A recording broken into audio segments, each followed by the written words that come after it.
ಉಮಾಮಹೇಶ್ವರ ಸ್ತುತಿ ಅಂತ ಒಂದು ಸ್ತುತಿ ಇದೆ. ಸುಮಾರು ಪದ್ಯಗಳಿದ್ದಾವೆ. ಸ್ತೋತ್ರ ಮಂತ್ರಗಳು, ಪದ್ಯಗಳೆಲ್ಲ ಮಂತ್ರಗಳೇ. ಅವುಗಳನ್ನು ಹೇಳ್ಕೊಂಡ್ರೆ ತುಂಬ ಒಳ್ಳೆಯದು. ಅದು ಏನನ್ನು ಸರಿಪಡಿಸುತ್ತೆ ಅಂದರೆ ದಾಂಪತ್ಯದಲ್ಲಿ ಆಗುವಂಥ ಕಿತ್ತಾಟಗಳು, ಅಸಮಾಧಾನಗಳು, ಮನಸ್ಸಿಗೆ ಬೇಸರ, ಕಿತ್ತಾಟ, ಕಲಹ ಇರುತ್ತಲ್ಲ, ಇದನ್ನು ನಿವಾರಣೆ ಮಾಡ್ತಕ್ಕಂಥ ಒಂದು ವಿಶಿಷ್ಟವಾದ, ಅದರಲ್ಲೇ ಒಂದು ಬಹಳ ವಿಶಿಷ್ಟವಾದ ಒಂದು ಮಂತ್ರ ಇದೆ.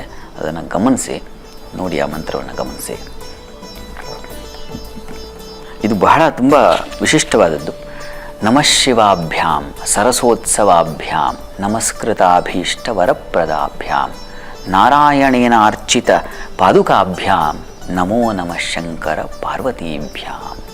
ಇದು ತುಂಬ, ಈ ಮಂತ್ರವನ್ನು ಪ್ರತಿ ದಿವಸ ನೀವು 28 ಬಾರಿ ಹೇಳ್ಕೊಳ್ಳಿ.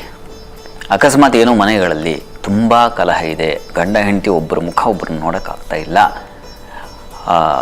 ಅಷ್ಟೊಂದು ದ್ವೇಷ ಭಾವನೆ ಇದೆ, ಆ ಥರ ಇದ್ದರೆ ಇದನ್ನು ಹೇಳ್ಕೊಳ್ಳಿ. ಇದನ್ನು ಹೇಳ್ಕೊಂಡು ವಸ್ತುತಃ ಒಂದು ಹಾಲು ಜೇನು ಒಂದು ಲೋಟದಲ್ಲೋ ಅಥವಾ ಒಂದು ಸಣ್ಣ ಲೋಟದಲ್ಲಿ ತೊಗೊಂಡು ಈ ಮಂತ್ರವನ್ನು ಹೇಳಿಕೊಂಡು ಅದನ್ನು ಇಬ್ಬರು ತೀರ್ಥದ ರೂಪದಲ್ಲಿ ಕುಡಿದ್ರೆ ಮನಸ್ಸಿಗೆ ಈ ಮಂತ್ರದ ಶಕ್ತಿ ಹೇಗಪ್ಪ ಅಂತಂದರೆ, ಇದರಲ್ಲಿ ಬಹಳ ವಿಶೇಷವಾದ ತರಂಗಗಳಿದ್ದಾವೆ. ನಾವು ಹೇಗೆ ಒಂದು ಸ್ವಿಚ್ ಆನ್ ಮಾಡಿದ್ರೆ ಎಲ್ಲ ಕಡೆ ಲೈಟ್ ಧಗ್ಗಂತ ಅಂಟಿಕೊಳ್ಳುತ್ತೋ, ಆ ರೀತಿಯಲ್ಲಿ ಇದು ಹೃದಯ ಮನಸ್ಸುಗಳಿಗೆ ಪ್ರವೇಶವಾಗಿ ಆ ಮನಸ್ಸುಗಳು, ಆ ಲಹರಿ ತಿಳಿಯಾಗುತ್ತೆ, ಆ ಕೋಪ ತಾಪ ಅನ್ನೋದು ಸ್ವಲ್ಪ ಕಡಿಮೆ ಆಗುತ್ತೆ. ಹೀಗಾಗಿ ಪ್ರಯತ್ನ ಮಾಡಿ. ಇದು ಸ್ತೋತ್ರ ಸಂಪೂರ್ಣವಾಗಿ ಹೇಳ್ಕೊಂಡ್ರೆ ಇನ್ನೂ ತುಂಬ ಒಳ್ಳೆಯದು. ಉಮಾಮಹೇಶ್ವರ ಸ್ತುತಿ ಅಂತ ಸಾಧ್ಯವಾದರೆ ಒಂದು ಪ್ರಯತ್ನ ಮಾಡಿ ನೋಡಿ.